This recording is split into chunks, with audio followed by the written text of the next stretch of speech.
চলে এলাম আবার রান্নাঘর ডাইরিজের রান্নাঘরে। কাল কিন্তু স্পেশাল একটি দিন, ছোট থেকে বড় সকলেই কিন্তু আমরা এই দিনটির জন্য অপেক্ষা করি আর খুব আনন্দ করি। আর এই স্পেশাল দিনে স্পেশাল কিছু তৈরি হবে না সেটা হতেই পারে না। ভিডিওটির সাথে থাকুন, আশা করছি ভালো লাগবে। চলুন দেখতে থাকুন কি তৈরি করি আজ। এখানে একটা বোল নিয়ে নিয়েছি। এখানে যে ময়দাটা চেলে নেব তার জন্য কিন্তু একটা ছাঁকনি রেখে দিয়েছি। আর বলে রাখি, এখানে আমি এই কাপের 3 কাপ ময়দা নিয়েছি, সেটাই দিয়ে কিন্তু আজকে কেকটা তৈরি হবে। প্রথমে দিয়ে দিচ্ছি চালনিতে, ময়দার মধ্যে দিয়ে দিচ্ছি এবার বেকিং পাউডার। 3 কাপ ময়দার জন্য কিন্তু 2 চামচ বেকিং পাউডার দিচ্ছি। দিয়ে দিচ্ছি আরেক চামচ বেকিং সোডা, দিচ্ছি হাফ চামচ। বেকিং সোডা, পাউডার আর ময়দা কিন্তু ভালোভাবে চেলে নিচ্ছি। ময়দা কিন্তু খুব ভালোভাবে চালা হয়ে গেছে দেখুন। এবার একটা পাত্র নিয়ে নিচ্ছি যেটাতে আমি ব্যাটারটা তৈরি করব। এর মধ্যে দিয়ে দিচ্ছি 1 কাপ সাদা তেল। আপনারা এখানে বাটার বা সাদা তেল বাটার দুটোই মিক্স করে দিতে পারেন, কিন্তু আমি এখানে শুধু সাদা তেলই দিচ্ছি। আর দিয়ে দিচ্ছি এখানে চিনির গুঁড়ো বা সুগার পাউডার। সাদা তেলের সাথে কিন্তু চিনির গুঁড়োটা খুব ভালোভাবে মিশিয়ে নিয়েছি দেখুন। এবার এর মধ্যে দিয়ে দেবো 2টো ডিম। আমি এখানে ডিম দিয়ে করছি, যদি আপনারা ডিম কেউ পছন্দ না করেন তাহলে সেই ক্ষেত্রে এই বাটির 1 বাটি টক দই দিয়ে দেবেন। দিয়ে দিচ্ছি 2টো ডিম। ডিম দিয়ে কিন্তু আবার খুব ভালোভাবে ফেটিয়ে নিয়েছি দেখুন, একটা স্মুথ ব্যাটার তৈরি হয়েছে। এবার কিন্তু ওই ময়দার মিশ্রণটা এর মধ্যে দিয়ে দেবো। দিয়ে দিচ্ছি বেকিং পাউডার, সোডা আর ময়দা দিয়ে যেই মিশ্রণটা আমি চেলে রেখেছি। এবার একটু ফেটিয়ে নেব, তারপরে আবার বাকিটুকু দেব। আর এই একভাবেই কিন্তু এইভাবে মিশাতে হবে। শুধু মনে রাখতে হবে কেকের ব্যাটারটা কিন্তু খুব বেশি পাতলা করা যাবে না। দেখুন ফার্স্ট স্টেপের কিন্তু ময়দাটা মেশানো হয়ে গেছে, আর বাদ বাকি যেটুকুনি আছে সেটুকুও দিয়ে দিচ্ছি। এবার বাকি গুঁড়োটুকু দিয়ে কিন্তু এবার ভালোভাবে ফেটিয়ে নেব। পুরো ময়দাটা কিন্তু খুব ভালোভাবে ফেটিয়ে নিয়েছি দেখুন কতটা ঘন হয়েছে, আশা করি দেখে বুঝতে পারছেন। এরকম টেক্সচারেই আনতে হবে।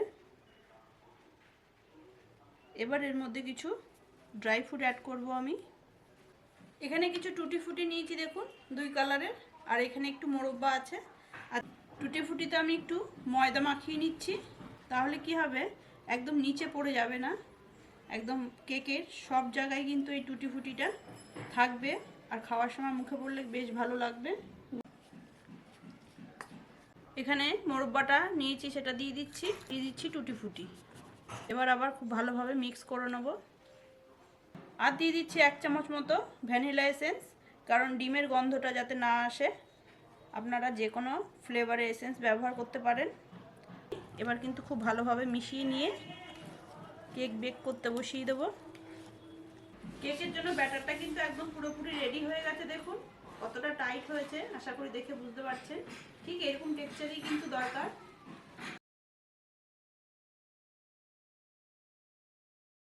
কেক তৈরির জন্য কিন্তু আমাদের চিন্তা করতে হয় যে কেকটা ঠিক কিসে বেক করব, আর কেক মোল্ডের প্রয়োজন পড়ে। কিন্তু আজ আমি এখানে 2 টাকার ফয়েল বক্সের মধ্যেই কেকগুলো বেক করে দেখাবো। আশা করছি সবাই কিন্তু এই ফয়েল বক্সের মধ্যে ইজি কেকটা তৈরি করতে পারবে। দিয়ে দিচ্ছি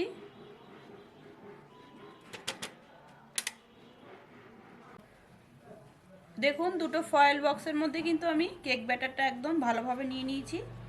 আর মনে রাখতে হবে সবসময় অর্ধেক পর্যন্ত কিন্তু দিতে হবে, কারণ এটা ফুলে বাড়বে। দুটোরই কিন্তু সেমভাবেই দিয়েছি।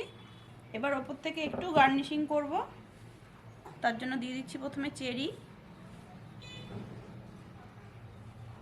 আপনারা আপনাদের পছন্দ মতো ড্রাই ফ্রুট দিয়েও কিন্তু গার্নিশিং করতে পারেন। আর দিয়ে দিচ্ছি একটু কাজু বাদাম।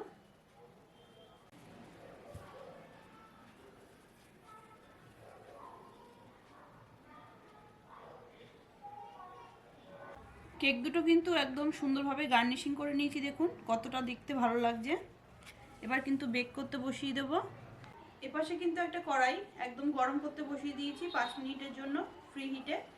গরম হয়ে গেছে, তার মধ্যে বসিয়ে দিয়েছি একটা ঢাকনা। আর এবার কিন্তু এই কেক ফয়েল বক্সটা বসিয়ে দিচ্ছি।